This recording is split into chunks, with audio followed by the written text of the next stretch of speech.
Comment fabriquer une puce inestimable à partir d'un morceau de quartzite apparemment ordinaire? Il est d'abord concassé et broyé en sable de quartz. Ensuite, un processus de fusion à haute température et de purification chimique est mis en œuvre pour produire un lingot de silicium cylindrique monocristallin, d'une pureté allant jusqu'à 99%. Ce lingot, pesant des centaines de kilogrammes, est découpé en plaquettes de 3 cm de diamètre et de seulement 0,75 mm d'épaisseur.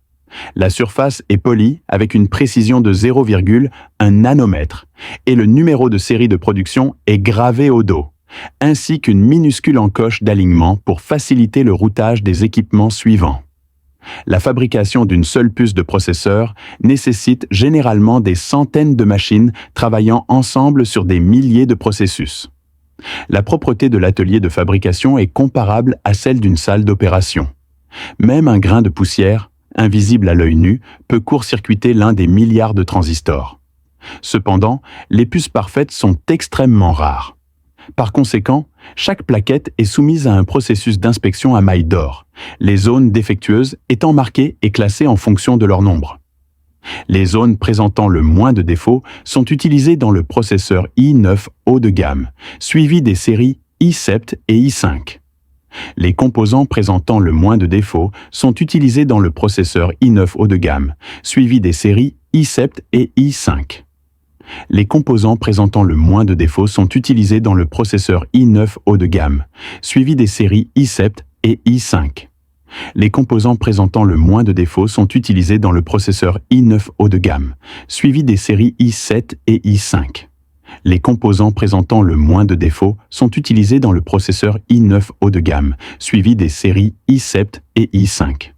Les composants présentant le moins de défauts sont utilisés dans le processeur i9 haut de gamme, suivi des séries i7 et i5.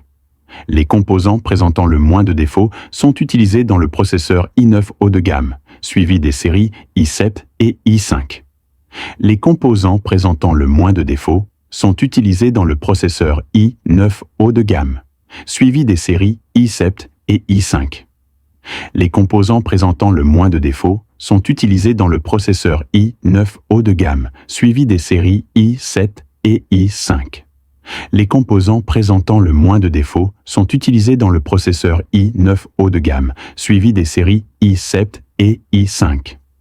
Les composants présentant le moins de défauts sont utilisés dans le processeur i9 haut de gamme, suivi des séries i7 et i5. Les composants présentant le moins de défauts sont utilisés dans le processeur i9 haut de gamme, suivi des séries i7 et i5. Les composants présentant le moins de défauts sont utilisés dans le processeur i9 haut de gamme, suivi des séries i7 et i5. Les composants présentant le moins de défauts sont utilisés dans le processeur i9 haut de gamme, suivi des séries i7 et i5. Les composants présentant le moins de défauts sont utilisés dans le processeur i9 haut de gamme, suivi des séries i7 et i5. Les composants présentant le moins de défauts sont utilisés dans le processeur i9 haut de gamme, suivi des séries i7 et i5. Les composants présentant le moins de défauts sont utilisés dans le processeur i9 haut de gamme, suivi des séries i7 et i5. Les composants présentant le moins de défauts sont utilisés dans le processeur i9 haut de gamme, suivi des séries i7 et i5. Les composants présentant le moins de défauts sont utilisés dans le processeur i9 haut de gamme, suivi des séries i7 et i5. Les composants présentant le moins de défauts sont utilisés dans le processeur i9 haut de gamme, suivi des séries i7 et i5. Les composants présentant le moins de défauts sont utilisés dans le processeur i9 haut de gamme, suivi des séries i7 et i5. Les composants présentant le moins de défauts sont utilisés dans le processeur i9 haut de gamme, suivi des séries i7 et i5. Les composants présentant le moins de défauts sont utilisés dans le processeur i9 haut de gamme, suivi des séries i7 et i5. Les composants présentant le moins de défauts sont utilisés dans le processeur i9 haut de gamme, suivi des séries i7 et i5. Les composants présentant le moins de défauts sont utilisés dans le processeur i9 haut de gamme, suivi des séries i7 et i5. Les composants présentant le moins de défauts sont utilisés dans le processeur i9 haut de gamme, suivi des séries i7 et i5. Les composants présentant le moins de défauts sont utilisés dans le processeur i9 haut de gamme, suivi des séries i7 et i5. Les composants présentant le moins de défauts sont utilisés dans le processeur i9 haut de gamme, suivi des séries i7 et i5. Les composants présentant le moins de défauts sont utilisés dans le processeur i9 haut de gamme, suivi des séries i7 et i5. Les composants présentant le moins de défauts sont utilisés dans le processeur i9 haut de gamme, suivi des séries i7 et i5. Les composants présentant le moins de défauts sont utilisés dans le processeur i9 haut de gamme, suivi des séries i7 et i5. Les composants présentant le moins de défauts sont utilisés dans le processeur i9 haut de gamme, suivi des séries i7 et i5. Les composants présentant le moins de défauts sont utilisés dans le processeur i9 haut de gamme, suivi des séries i7 et i5. Les composants présentant le moins de défauts sont utilisés dans le processeur i9 haut de gamme, suivi des séries i7 et i5. Les composants présentant le moins de défauts sont utilisés dans le processeur i9 haut de gamme, suivi des séries i7 et i5. Les composants présentant le moins de défauts sont utilisés dans le processeur i9 haut de gamme, suivi des séries i7 et i5. Les composants présentant le moins de défauts sont utilisés dans le processeur i9 haut de gamme, suivi des séries i7 et i5. Les composants présentant le moins de défauts sont utilisés dans le processeur i9 haut de gamme, plus de défauts, mais encore fonctionnels, sont fabriqués dans les processeurs i3. C'est ainsi que les performances et le prix diminuent. Un grossissement de la puce 100 000 fois révèle d'épaisses couches de fils métalliques. Sous ces fils se trouvent les transistors, cœur du processeur. Par exemple, un transistor de 5 nanomètres présente une structure mesurant seulement 36 par 6 par 52 nanomètres, avec un espacement de seulement 57 nanomètres entre chaque transistor. Comparez-le à une mitochondrie, une particule de poussière ou un cheveu humain. Son échelle est inimaginable. Pour former une structure logique complète, ces transistors sont empilés sur des couches de métal et d'isolant, créant ainsi plus de 100 couches de circuits 3D.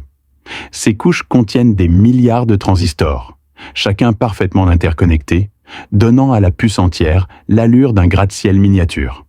Le sculpteur qui construit ce monde microscopique est la machine de lithographie, le cœur de la fabrication des puces. Alors, comment sculpter des circuits aussi complexes et précis? Tout d'abord, une machine de photolithographie est dotée d'une source de lumière ultraviolette et d'un ensemble de lentilles en bas, et d'un masque avec un motif de circuit placé en haut, à la manière d'un négatif photographique.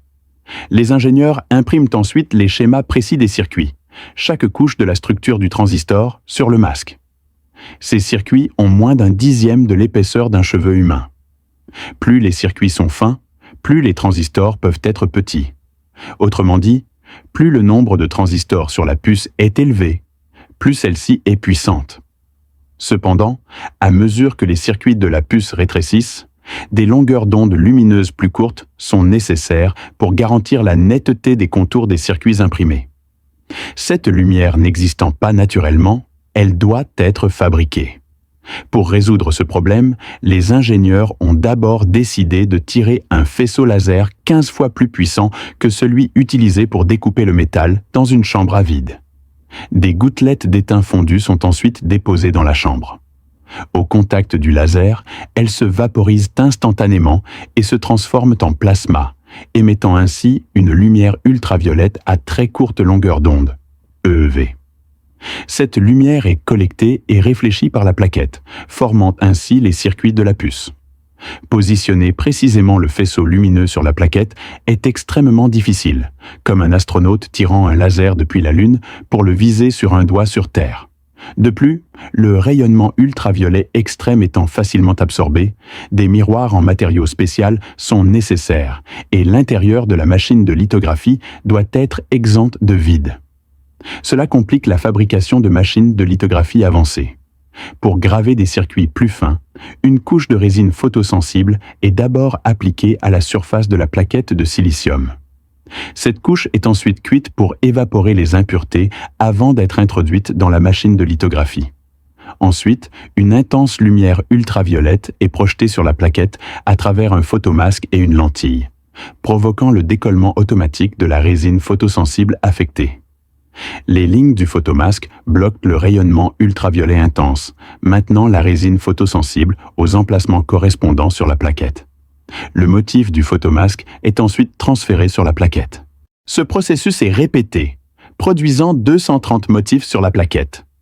La plaquette ainsi décorée est ensuite immergée dans une solution, ce qui élimine les zones non protégées par la résine photosensible. La résine photosensible restante est ensuite nettoyée, laissant une couche de rainure. Les tranchées de silicium pur étant peu conductrices, elles doivent être recouvertes d'une couche de cuivre pour améliorer la conductivité. Avant ce revêtement de cuivre, une couche barrière est ajoutée pour empêcher les atomes de cuivre de pénétrer dans la plaquette. Une fois les tranchées remplies de cuivre, un circuit conducteur est formé. Enfin, le circuit est rincé à l'eau ultra pure et séché à l'azote pour éviter les courts-circuits entre les transistors dus à la poussière. Ceci complète une couche de circuit. Cependant, la puce contenant plus de 100 circuits, les étapes ci-dessus doivent être répétées plus de 100 fois. Le nombre d'étages de ce gratte-ciel microscopique ne cesse d'augmenter, et les procédés de fabrication évoluent sans cesse, produisant des puces toujours plus puissantes. C'est tout. Pour plus d'actualités et de mises à jour technologiques, restez connectés et n'oubliez pas de vous abonner à notre chaîne Explore. À bientôt. Prenez soin de vous.